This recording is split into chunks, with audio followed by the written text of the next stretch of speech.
napapansin na nila mga gawi kong parang hindi pambabae. Kasi bis na Chinese garter, laruan ko ay text sa cholens. Tapos kajamin ko lagi noon mga sigang lalaki sa amin.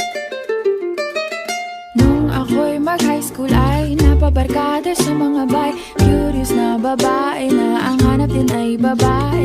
Sa halip na makeup kit, bit-bit ko ay gitara. Tapos pormahan ko lagi ay long sleeves na t-shirt at faded na lonta. Pero nung makilala kita, nagbagong bigla ang aking timpla. Natutuwa ko na magpariban at mag-ahit ng kilay at least once a month. Hindi ko alam kung anong meron ka na sa akin ay nagpalambot ng bigla. Sinong mag-aakalang lalaki pala ang bibiyag sa tulad kong tigreng gala.